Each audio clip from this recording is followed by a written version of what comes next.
L'ami et allié des citoyens qu'était le policier sous la République de Weimar devient pendant la Seconde Guerre mondiale un soldat au service d'une guerre d'extermination. C'était atroce. C'était une situation extrêmement cruelle. À chaque fois qu'on venait me chercher dans ma cellule, je ne savais pas ce qui allait m'arriver, ce qu'on allait faire de moi. La police française les a livrés aux Allemands. Là-dedans, ils ont été mis dans un wagon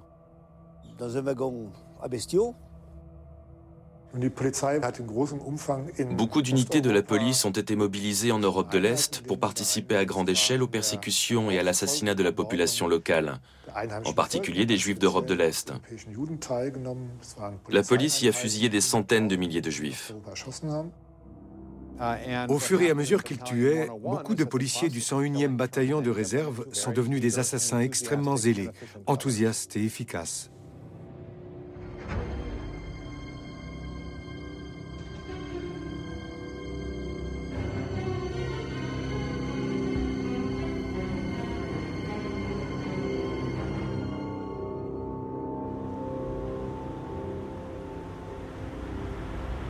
La Villa Ten Hompel à Münster, en Allemagne. Entre 1940 et 1945, la villa est le siège du commandant régional de la police régulière du Reich. Depuis 1990, ces anciens locaux ont été transformés en bureaux de recherche et de formation sur l'histoire de la police régulière de la région Rhénanie du Nord-Westphalie. Plusieurs décennies après la Seconde Guerre mondiale, on s'intéresse de près au rôle joué par la police allemande sous le Troisième Reich.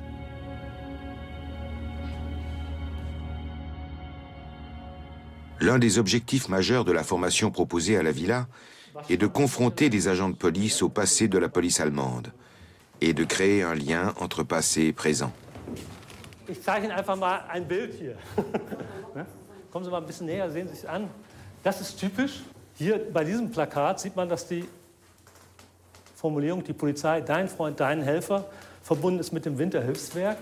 Das ist eine Aktion aus dem Jahr 1938. Da hat sich die nationalsozialistische Polizei dieses Themas bemächtigt. Das alles im Jahr 1942 zum Beispiel gab es 2,8 Millionen, die zum Bereich der Ordnungspolizei gehörten. 2,8 millions d'hommes et de femmes. Comment l'ami et allié de toujours a-t-il pu prêter main forte aux nazis pour mettre en œuvre le génocide ?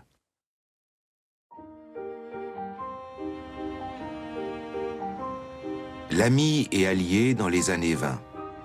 Ce film publicitaire de la police s'intitule « Au service du peuple ».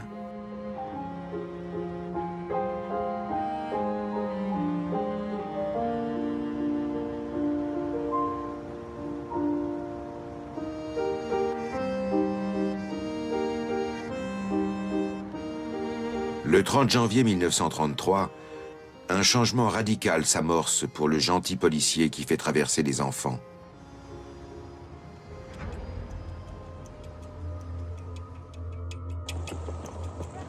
La police allemande s'apprête à embrasser un sombre avenir.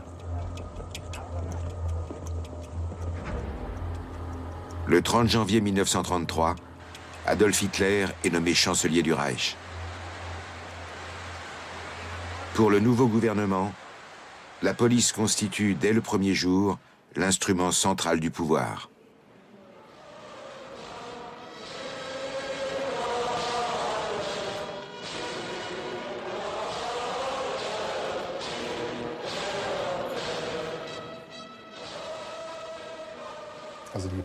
La police faisait partie des organes de la République de Weimar auxquels étaient confrontés les nationaux-socialistes dans leur tentative de conquérir la rue. Une fois le pouvoir conquis, ils ont entrepris de faire de la police un instrument de lutte contre les opposants politiques d'abord et contre tous les autres adversaires du régime ensuite. Le numéro 2 dans la hiérarchie nazie est Hermann Göring. Il désigne ses objectifs sans mâcher ses mots. Ich werde mit eisernem Besen auskehren und alle diejenigen, die ausschließlich wegen ihrer roten oder schwarzen Gesinnung und zur Unterdrückung aller nationalen Bestrebungen in Amt und Würden sitzen, hinausfegen. Preußen wieder zum ersten und stärksten Bollwerk der deutschen Nation zu machen, ist meine Aufgabe. Ich werde sie mit dem Einsatz meiner ganzen Kraft, mit rücksichtsloser Entschlossenheit und mit eisernen Nerven durchführen. Un discours qui sonne le glas de la démocratie et des fonctionnaires sociodémocrates. Beaucoup doivent quitter leurs fonctions dès 1933. Mais la majorité d'entre eux s'adaptent. Nous savons qu'en 1933, avec l'avènement au pouvoir des nazis, de nombreux policiers ont d'abord été licenciés, puis réengagés plus tard. Il se produit un changement lié à la culture politique de cette organisation. Rapidement, la police est nazifiée. Les fonctionnaires subissent un changement total de mentalité. Je crois que beaucoup de policiers, malgré leur orientation socio-démocrate, ont été entraînés et sont devenus partie intégrante de l'État policier. Ils ont été nazifiés très rapidement. Les jalons de la nouvelle police sont posés. Elle reçoit rapidement du renfort, surtout de la part des SS et des SA, les sections d'assaut, employés comme policiers auxiliaires.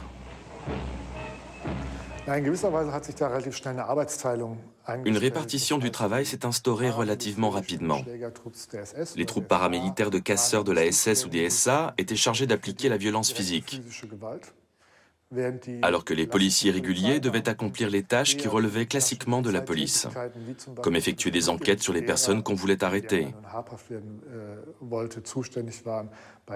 Lors des rafles, la police en uniforme bouclait le quartier, un quartier ouvrier par exemple, alors que les SA ou les SS faisaient usage de la violence. Les policiers auxiliaires en chemise brune ont une vision très précise de leur ennemi, une position qui conduit à des conflits d'intérêts avec la police. En 1933, Erwin Jöris est un animateur des jeunesses communistes à Berlin. Après la prise de pouvoir de Hitler, il passe dans la clandestinité, distribue les tracts et se retrouve dans le collimateur des SA. Ils ont commencé à me chercher, alors j'ai traîné dans les rues pendant plusieurs jours. Un soir, je suis passé dans la rue Lichtenberg et j'ai vu que le bistrot des nazis était fermé. J'ai pensé que ces chiens dormaient déjà. Alors je suis rentré chez moi. Mais une demi-heure plus tard, les SA sont arrivés et m'ont emmené. Erwin Jöris est arrêté et entraîné dans le bistrot de la SA où il est soumis à un interrogatoire.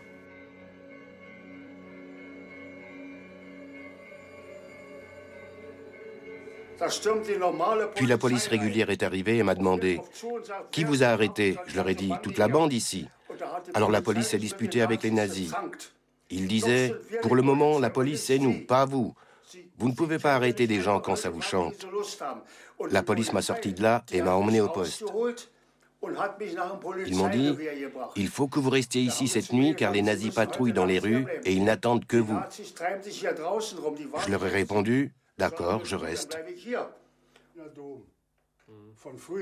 Après avoir été détenu dans plusieurs prisons et un camp de concentration, Erwin Jöris est libéré un an plus tard.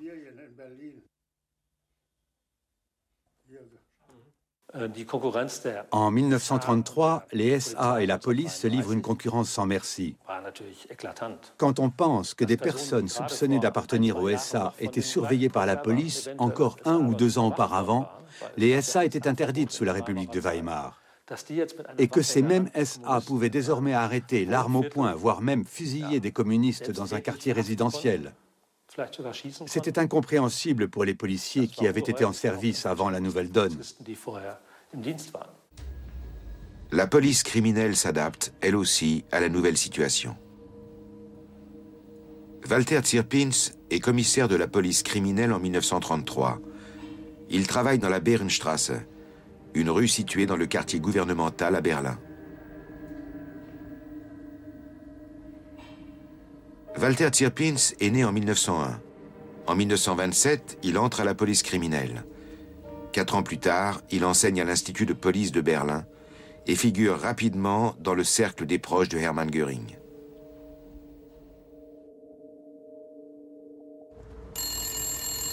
Le soir du 27 février 1933, à 21h10, le téléphone sonne chez Walter Zierpins.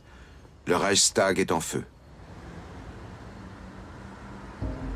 10 minutes plus tard, les premiers policiers arrivent sur les lieux. Le symbole de la République de Weimar est réellement en flammes.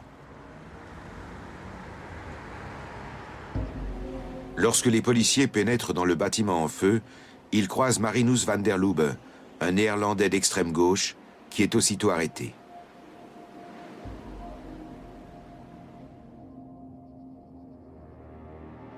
La même nuit, Walter Tschirpins interroge le suspect. Jusqu'à ce jour, la rumeur court que Tschirpins aurait manipulé la déclaration de van der Lubbe. A-t-on besoin de ce Néerlandais pour prouver la dangerosité des ennemis publics de gauche?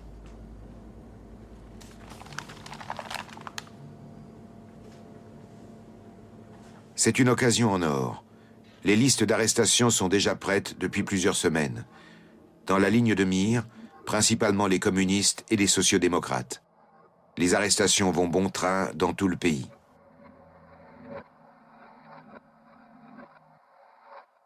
C'est le début de la violence d'État, une violence arbitraire. L'ordre d'emprisonnement préventif. Cet instrument du pouvoir donne à la police une mainmise quasiment illimitée sur les citoyens. Il signifie que l'on peut arrêter tout individu qui semble être une menace pour la communauté.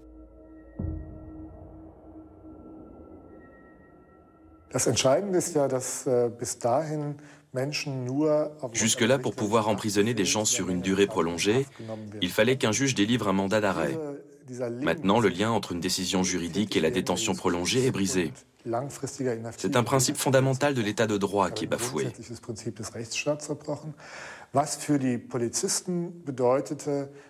Autrement dit, la police devient détentrice d'un pouvoir absolu qu'elle n'avait pas sous la République de Weimar, mais qu'elle avait souhaité avoir dans certains domaines. Le régime nazi a donc répondu à certaines attentes de la police. La police régulière et la police auxiliaire travaillent sans relâche. Partout dans le Reich, la chasse aux opposants au régime est ouverte. C'est la création des premiers camps de concentration, comme celui d'Oranienburg, près de Berlin.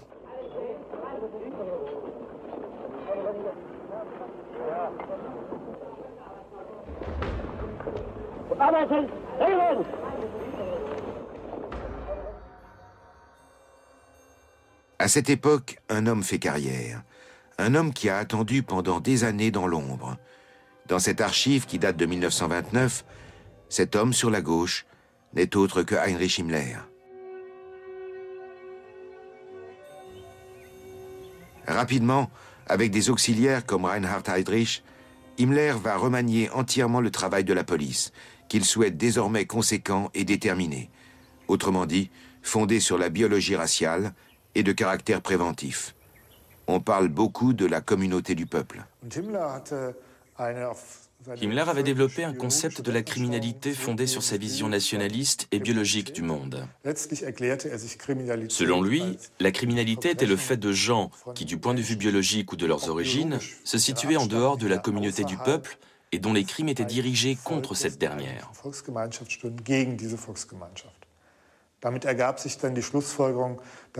Il en déduisit que l'on pouvait maîtriser la criminalité si l'on poursuivait tous ceux qui, compte tenu de leurs origines et de leurs dispositions génétiques, pouvaient être des opposants criminels.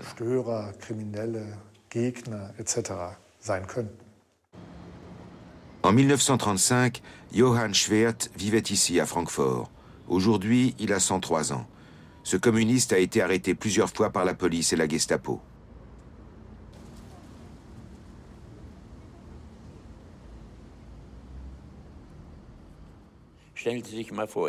J'ai été arrêté chez moi. J'étais retourné dans mon appartement pour faire disparaître certaines choses, car je savais qu'on arrêtait les gens. Mais mon appartement était placé sous surveillance. Et lorsque je suis arrivé chez moi, 2 hommes armés sont arrivés à ma porte. Je ne savais pas ce qui allait m'arriver. Et je suis passé directement de mon appartement à la prison de la police. Au cours des interrogatoires, la police agit avec grande violence contre tous ceux qui ne correspondent pas à la nouvelle vision du monde.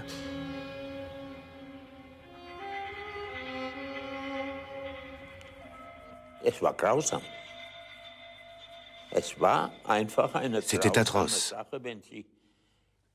C'était une situation extrêmement cruelle. À chaque fois qu'on venait me chercher dans ma cellule, je ne savais pas ce qui allait m'arriver, ce qu'on allait faire de moi. Le soir, je ne me déshabillais pas. Quand on m'a arrêté, je portais un gros pullover. Je le gardais jour et nuit, parce que je savais parfaitement que si on m'emmenait, je recevrais des coups.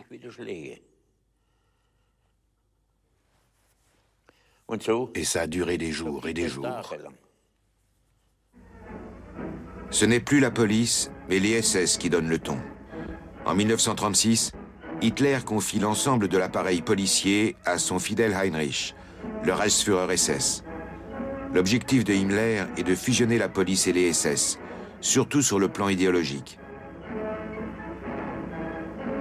Dans la nouvelle donne, le policier n'est pas seulement l'ami et l'allié du peuple, mais aussi un soldat policier. Il n'est plus soumis à l'état de droit, mais à l'état du Führer. Et il troque son couvre-chef contre un casque en acier.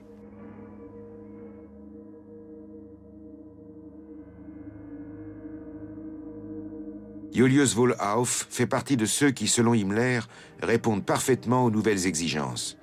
Né en 1913, Wohlhauf est d'abord apprenti en commerce. En 1934, il fait son service militaire. Son appréciation fait état d'un homme orgueilleux. En 1935, il postule à un emploi dans la police. Ce métier, qui exige des vertus de soldat et une dévotion sans faille à l'État national-socialiste, me paraît être le métier idéal.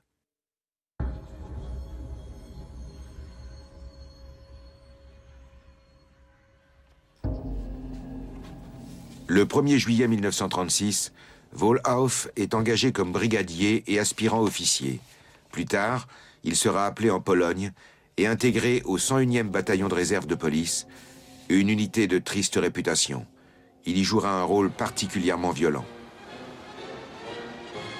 Willkommen in der Reichshauptstadt Berlin. Berlin präsentiert sich im Olympiajahr 1936 im festlichen Flaggenschmuck mit aktuellem Dessin, schwarze Hakenkreuze in weißem Kreis auf rotem Grund. Alors que Wohlhauf s'engage dans la police, la jeunesse du monde se retrouve à Berlin, vitrine d'une Allemagne haute en couleurs, aryenne, et où l'ordre règne. Mais certains font désordre dans le cadre olympique, comme les Sinti et les Roms. La police berlinoise est chargée de les écarter de la ville, conformément à une circulaire intitulée « Pour lutter contre le fléau tzigane ». Le 18 juillet 1936, la police intervient à Berlin. Parmi les victimes, la famille de Petra Rosenberg.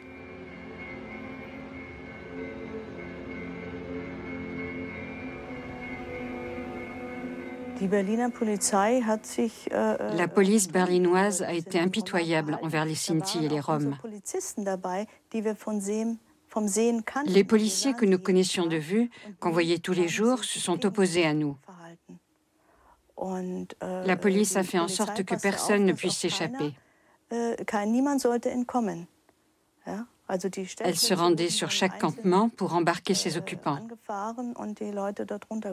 Progressivement, ils sont venus chercher tous les Sinti et les Roms pour les amener au camp de Marzahn.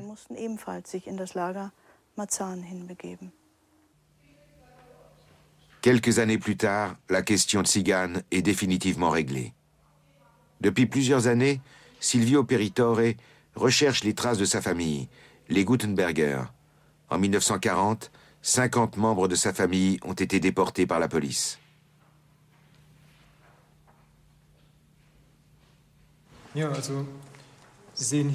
Cette photo couleur a été prise en plein jour. C'était le 20 mai 1940.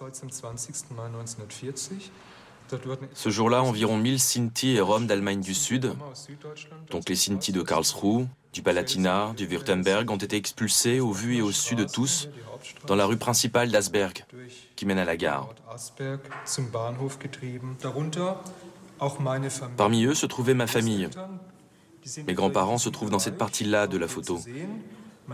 Il y avait mes grands-parents, 4 enfants, les frères et sœurs de mes grands-parents et leurs familles. Voici une autre photo prise à Asperg. On y voit la police de protection, la police en uniforme. En mai 1940, quand elle a été déportée, ma mère avait 6 ans, sa sœur cadette 4 ans, sa plus jeune sœur 2 ans, et son frère, qui était un nourrisson, avait 3 mois.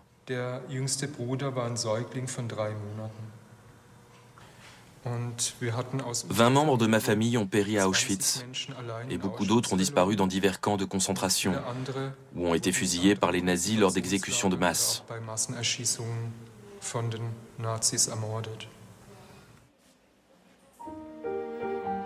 Les agissements de la police deviennent de plus en plus excessifs, mais en public, on continue à promouvoir l'image du bon policier. On veille à ce que les enfants aient une bonne image de la police de proximité. Elle fait partie de leur jeu, toujours sous le masque de l'ami et allié.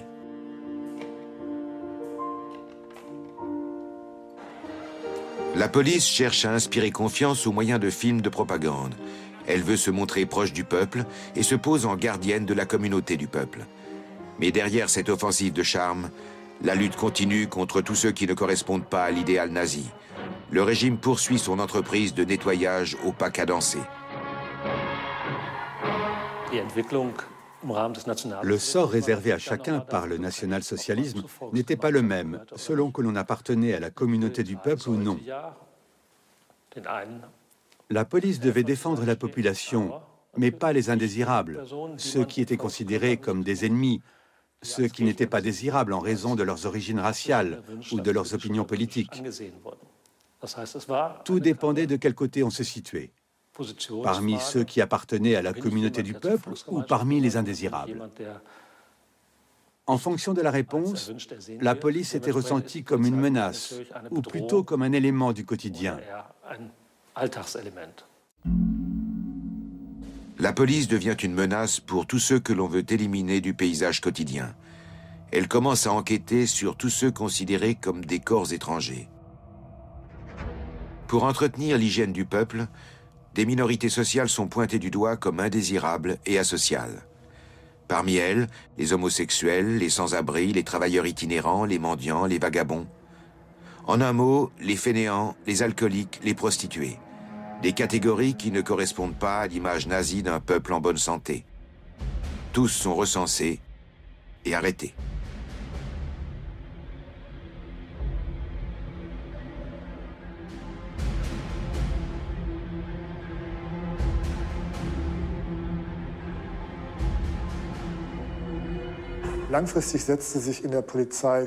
À long terme, la police a imposé une conception biologiste des causes de la criminalité. Cette conception n'était pas destinée à effrayer les gens, mais il s'agissait d'identifier ceux qui portaient ces prétendus gènes, ceux qui avaient des dispositions génétiques prédisposant à des comportements déviants, et de maintenir longtemps en détention ces gens, de les exclure de la reproduction. Le policier Walter Zierpins a noté ses pensées. Tout manquement au devoir à l'égard du peuple justifie une intervention de la police pour détruire l'ennemi sans considération du code pénal. Les ennemis sont tous ceux qui ne correspondent pas ou ne veulent pas correspondre à la communauté du peuple.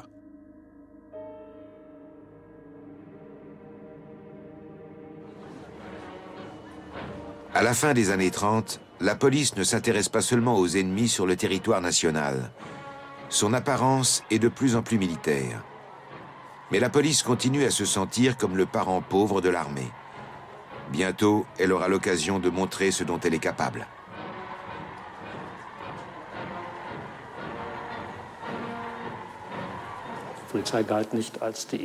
La police n'était pas considérée comme l'élite de la société. De nos jours, la police allemande est plutôt bien vue, du moins d'après les sondages. À l'époque, ce n'était pas le cas. L'armée jouissait de tout le prestige, alors que la police n'était qu'une branche dérivée de l'armée, ce qui a généré une concurrence entre les deux corps. La police était considérée comme moins efficace que l'armée. Am Tage der Danziger Freiheitskundgebung hatte der Führer die Männer des Deutschen Reichstags einberufen. Vor aller Welt verkündete er, Polen hat heute Nacht zum ersten Mal auf unserem eigenen Territorium auch nicht bereits regulären Soldaten geschossen. Seit 5:45 Uhr wird jetzt zurückgeschossen. L'ami et allié du peuple devient définitivement un soldat policier. À partir de 1939, il obtient des domaines de compétences supplémentaires. Les policiers allemands vont mettre en œuvre la vision du monde des nationaux-socialistes. Ils ont carte blanche pour assassiner. Quelques jours après le début de la guerre, Heinrich Himmler envoie une circulaire à la police. Le Reichsführer SS a ordonné que les exécutions dans la zone occupée soient conduites par la police et non par l'armée. Une fois la Pologne conquise, les policiers allemands sont mobilisés pour y assurer le maintien du droit et de l'ordre.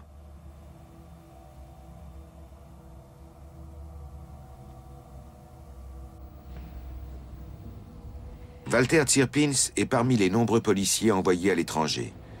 Au début de l'année 1940, l'homme qui avait interrogé l'incendiaire du Reichstag quitte son bureau de Berlin.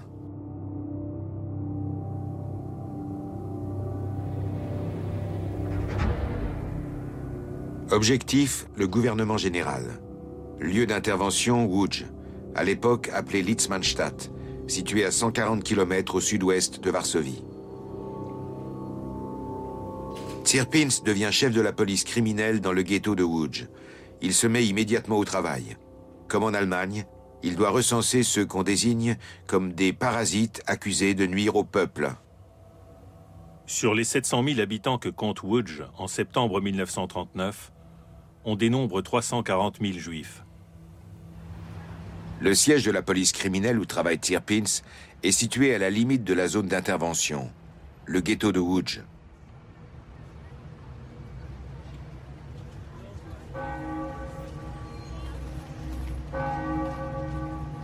Zierpiens écrit un article sur la concentration des Juifs à Litzmannstadt pour la revue spécialisée de la police criminelle.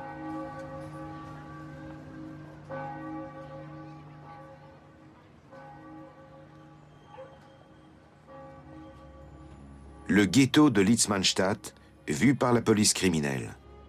Cet article décrit, sans complaisance aucune et à l'aide de nombreuses illustrations, le travail effectué par la police au sein du gouvernement général. Un travail au mépris de toute humanité. Walter Zierpiens y écrit « Il est inutile d'être un policier de la criminelle pour comprendre au premier coup d'œil que lorsqu'on parque ensemble un ramassis de criminels, de trafiquants, d'usuriers et d'escrocs, ce ramassis ne tardera pas à produire des manifestations spécifiques et significatives du point de vue de la police criminelle. »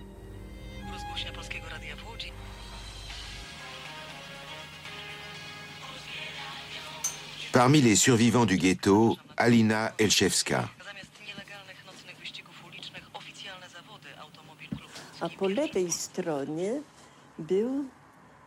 Sur la gauche se trouvait ce que nous appelions la Maison Rouge. C'était le siège de la police criminelle. Je ne sais pas qui ils convoquaient là. Mais ce que je sais, c'est que ceux qui y entraient n'en ressortaient que rarement. La Maison Rouge était synonyme d'horreur. Il ne fallait surtout pas tomber aux mains de la police criminelle. Mais j'ignore pour quel motif ils convoquaient les gens.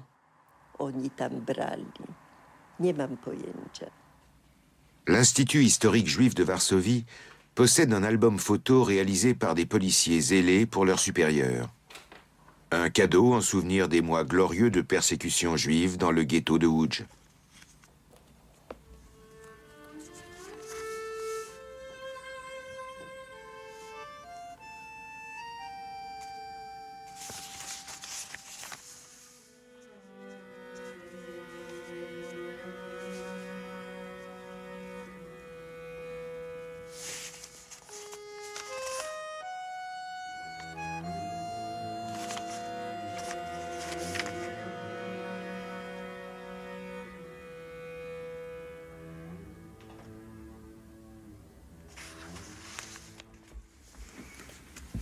Jusqu'à la fin de la guerre, plus de 150 000 juifs, ainsi que de nombreux Sinti et Roms du ghetto de Łódź sont déportés et assassinés dans les camps d'extermination. La Pologne orientale. Le 20 juin 1942, le 101e bataillon de réserve de police arrive en gare de Zamość. Le capitaine de police et SS Hauptsturmführer Julius Wohlauf dirige une compagnie. Sous son commandement, des hommes ordinaires vont devenir des assassins, comme en témoignent ces photos qui ont fait le tour du monde.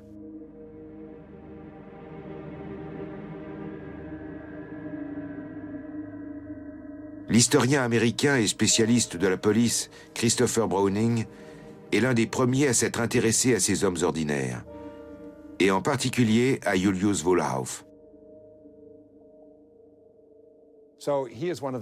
C'est l'un des plus jeunes, et son passé de SS le distingue de la majorité du bataillon.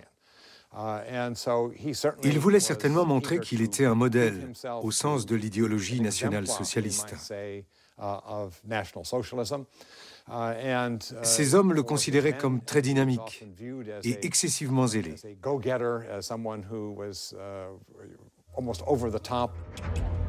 Le 12 juillet 1942, dans la caserne de police de Zamość. C'est la veille de la première mission. Ce soir-là, Julius Wohlauf évoque la mission que ces hommes devront accomplir.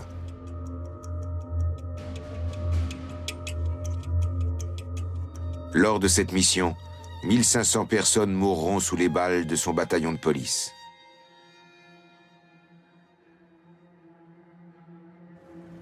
Ce jour-là, Julius Wohlauf se rend personnellement sur le terrain à la recherche de lieux d'exécution appropriés. Et c'est dans le petit village de Józefów que le bataillon de police commence par perpétrer ses forfaits sanguinaires.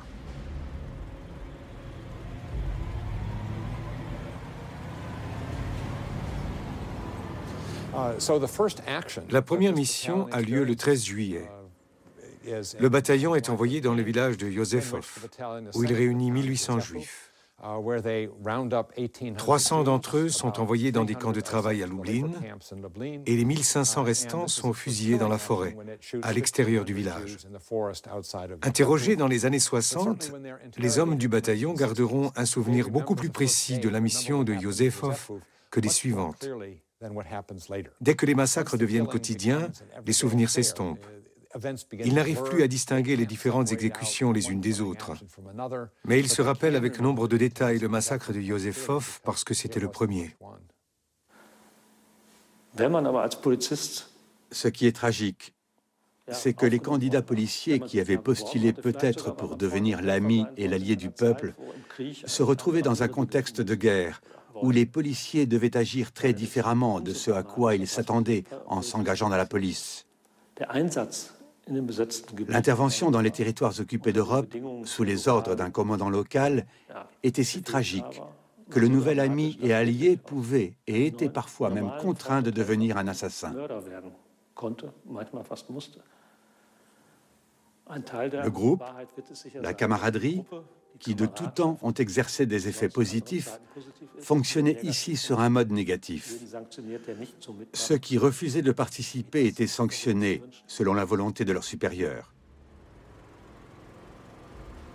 La trace de sang que laissent derrière eux les hommes du 101e bataillon de réserve de police traverse la moitié de la Pologne. Ils se plient à tous les ordres d'exécution sans se rebeller. Le 25 août 1942, le bataillon arrive à Międzyrzec Podlaski, à 100 km au nord de Lublin.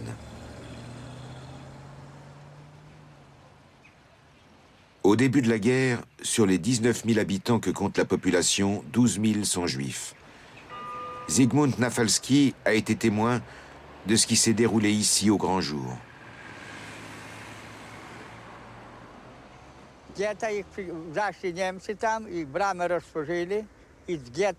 Lorsque les Allemands sont arrivés, ils ont ouvert les portes du ghetto et ont conduit les gens ici, sur la place du marché. Ils les ont assis là-bas. Il était 11 heures du matin. Ceux qui arrivaient du ghetto étaient immédiatement fusillés, les femmes comme les hommes. Puis des carrioles tirées par des chevaux sont arrivées. Les hommes ont saisi les cadavres par les bras et les jambes et les ont jetés sur les carrioles. Les dossiers du 101e bataillon de réserve de police figurent dans les archives municipales de Hambourg. Ils sont composés de documents originaux, de procès-verbaux des interrogatoires réalisés après la guerre et de nombreuses photos conservées pour la postérité. Ce qui m'a surpris, c'est la rapidité avec laquelle les policiers ont évolué. Entre le premier massacre à Józefów le 13 juillet et l'évacuation des ghettos de Miedzierzech Podlaski, de Łuków et de Radzin en automne. Le changement d'attitude de ces hommes, le fait qu'ils se soient habitués à tuer et l'émergence d'une minorité importante dans le groupe que je qualifierais d'assassins zélés se sont produits très rapidement. Leurs actions ont modifié ces hommes, et cela m'a surpris. Nous savons que dans certains cas, les convictions influent sur les agissements. Ainsi, les idéologues nazis se sont comportés en accord avec leur idéologie. Mais l'exemple du 101e bataillon de réserve nous montre que les agissements peuvent également influer sur les convictions. En participant à des massacres, ils commencent à changer leurs propres convictions et à croire en ce qu'ils font. Et la Pologne n'est qu'un début. Le territoire allemand gagne du terrain à l'est. Les criminels par conviction deviennent de plus en plus radicaux. Befehlsausgabe. Nun gehen Einheiten der Polizei zum konzentrischen Angriff vor. Verhör eines Bauern. Er gibt Auskunft über den Weg zu dem gesuchten Bandennest. Nach kurzem Feuerschlag dringt ein Stoßtrupp in die Gehöfte ein und räuchert sie aus.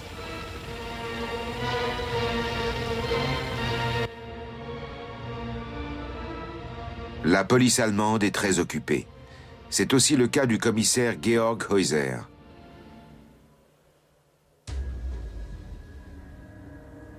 Né en 1913, Georg Heuser est issu de la petite bourgeoisie.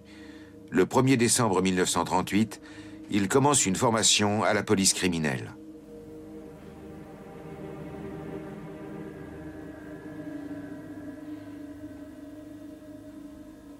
L'été 1941, il obtient un poste à la Gestapo de Minsk. La police allemande sévit également en Biélorussie, où elle massacre des dizaines de milliers de personnes. Parmi les hommes de main, Georg Heuser. Les exécutions font partie du travail quotidien de la police et elles sont souvent publiques.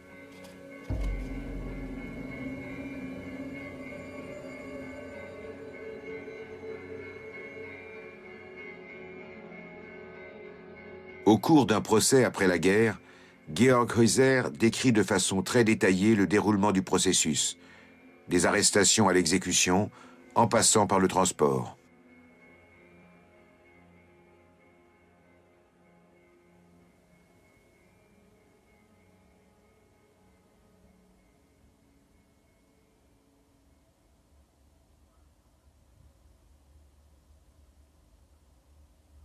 Je me suis approché d'un côté de la fosse dans laquelle se trouvaient déjà des cadavres de juifs fusillés.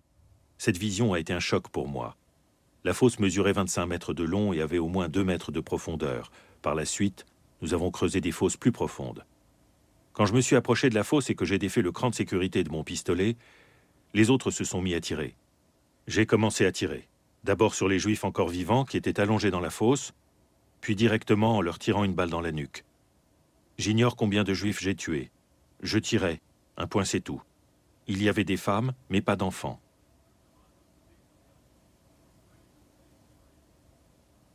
Le travail de la police à l'Est ressemble souvent aux images de ce film d'archives tourné dans la ville lettonne de Libau.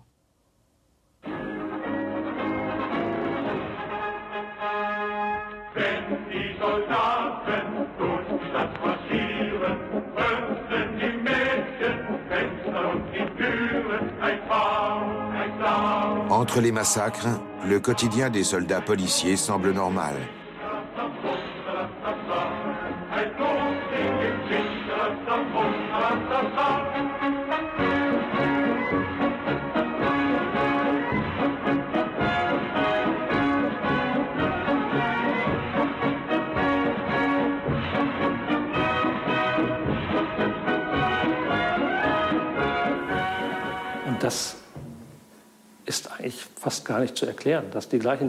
Comment expliquer que des gens qui 2 ans auparavant aidaient encore des vieilles dames à traverser la rue et accompagnaient des enfants ont pu assassiner des femmes et des enfants devant des fosses communes et ont pu participer à des commandos d'exécution et d'évacuation des ghettos? Pourtant, ce sont les mêmes personnes, les mêmes pères de famille. On a tendance à expliquer ce phénomène par une violence rampante et une insensibilisation progressive. Cela est certainement lié à l'endoctrinement et au recours systématique à l'image du sous-homme, mais de là à passer à l'acte, il en faut plus.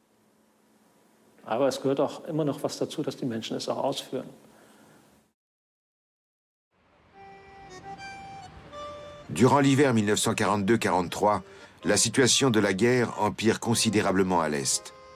En France, la vie semble se dérouler plus ou moins normalement. Mais à Marseille, des policiers allemands ont pris leurs fonctions. Il s'agit maintenant de nettoyer le sud de la France. En première ligne figure un homme avec un passé de soldat. Né en 1887, Bernhard Griese est entré à 32 ans dans la police régulière.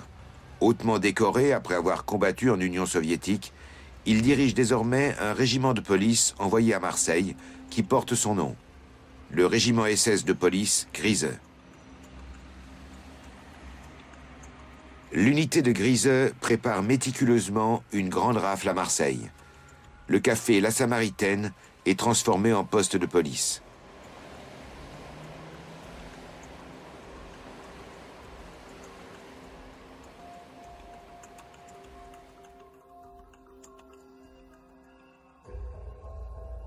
La police nationale est elle aussi prête à déporter des Juifs de Marseille.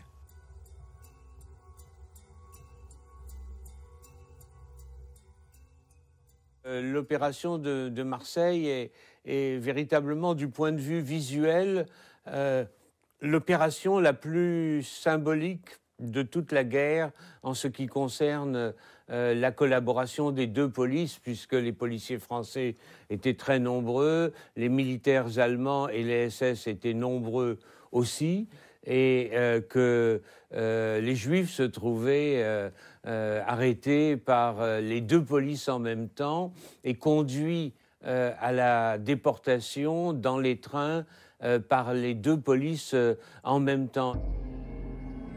Le 23 janvier 1943, l'heure est venue. 800 Juifs sont rassemblés dans le vieux port de Marseille. Bernhard Griese immortalise son exploit. Des centaines de photos sont conservées par les archives nationales allemandes.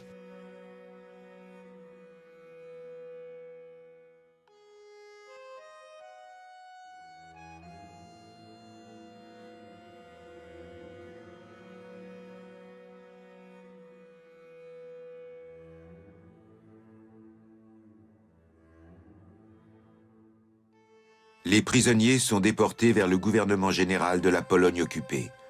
Seul un petit nombre survivra. Henri Israël n'a plus revu son frère depuis la grande rafle de Marseille.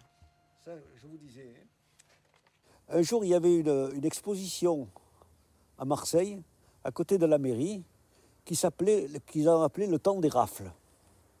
Et un jour, on est allé la voir naturellement, l'exposition. Et je passe, en regardant les photos qu'il y avait là, je vois la photo de mon frère. La photo de mon frère arrivant en camion, et la police française les a livrés aux Allemands. Là-dedans, ils ont été mis dans un wagon à bestiaux. Et après, ils les ont fait passer à Drancy. Et de Drancy, ils ont été déportés directement sur Sobibor le 23 mars 1943. À Sobibor, ils ne sont pas rentrés dans le camp.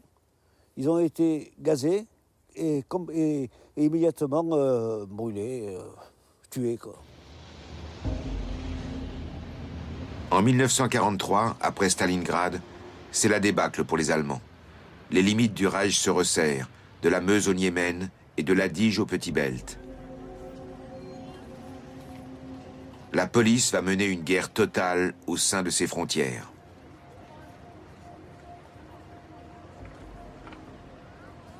Ceux qui, à l'étranger, ont fait fi de tous leurs scrupules, les radicaux qui prônent la solution finale, se dressent stupéfaits sur les ruines pour remplir leur nouvelle mission sur un nouveau front, cette fois-ci à l'intérieur de l'Allemagne.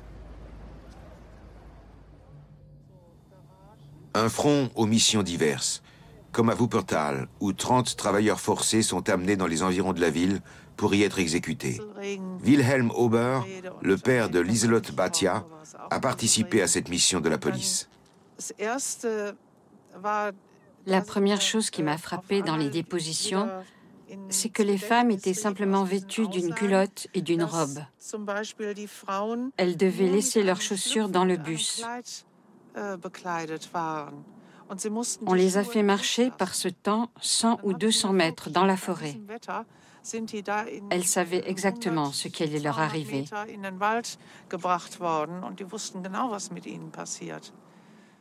Et mon père figurait parmi les fonctionnaires de police présents.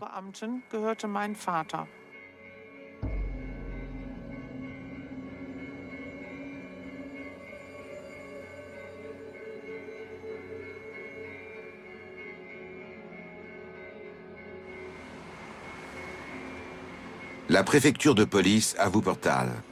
En 1939, après la campagne de Pologne, les murs du premier étage sont décorés avec des tableaux représentant les exploits de la police, intitulés « Les trois piliers du national-socialisme ».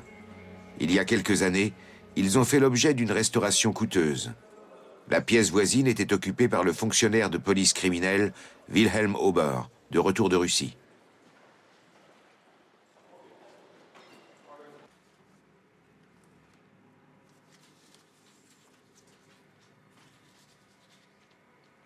Lieselotte Batia effectue des recherches sur le passé de son père.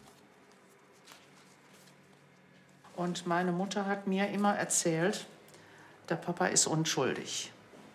Ma mère me disait toujours, papa est innocent. Il est passé devant le terrain d'exécution par hasard, parce qu'il avait aperçu le véhicule de police et qu'il voulait rentrer avec eux en ville à la préfecture. Enfant, je me souviens d'un père très aimant. Après tout, il était innocent, n'est-ce pas? Quand j'ai découvert qu'il n'en était rien, j'ai traversé une période très difficile. Je me suis dit que j'avais vécu pendant des années dans le mensonge. Und deshalb hat man in vielen Dienststellen und in vielen Orten von Seiten der Polizei. Juste avant l'arrivée des Alliés, on a procédé à des exécutions massives de détenus, soit au poste de police, soit dans un lieu situé à l'écart de la ville. Durant les dernières semaines de guerre, dans de nombreux postes de police, il y avait beaucoup de prisonniers. Des prisonniers politiques, mais aussi des travailleurs forcés, des jeunes, des personnes qui avaient attiré l'attention sur elles au cours des dernières semaines de guerre.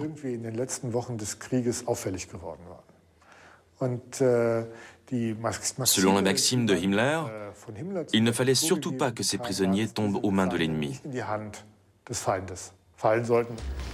Après 1945, les crimes survenus pendant les derniers mois de la guerre font rarement l'objet de poursuites. Peu de policiers auront à répondre de leurs actes. Les policiers allemands qui participaient peu de temps auparavant aux exécutions de masse à Józefów ou à Międzyrzec Podlaski jurent désormais de servir la démocratie. Ce n'est que dans les années 60 que l'on commence à poursuivre individuellement des fonctionnaires de police. Mais cela reste une exception. Comme Walter Zierpins, agent de la police criminelle de Berlin, en poste en Pologne. En 1951, il retourne dans la fonction publique. En 1956, il dirige la police criminelle de Hanovre.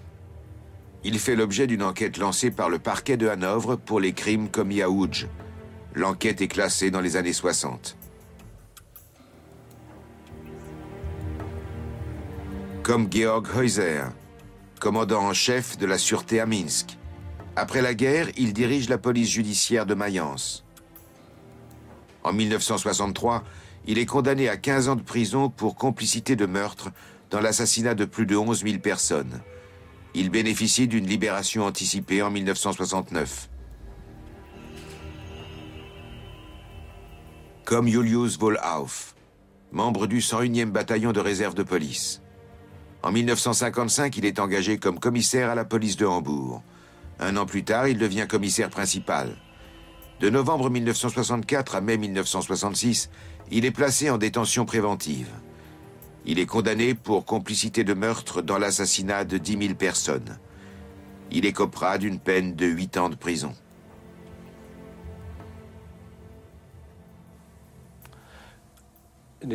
Au cours du procès de Nuremberg, la Gestapo a été qualifiée d'organisation criminelle appartenant en partie à la police et a été condamnée.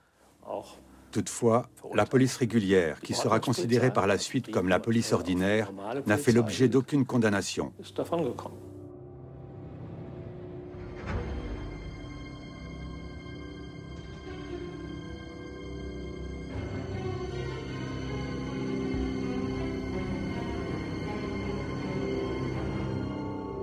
Restez avec nous.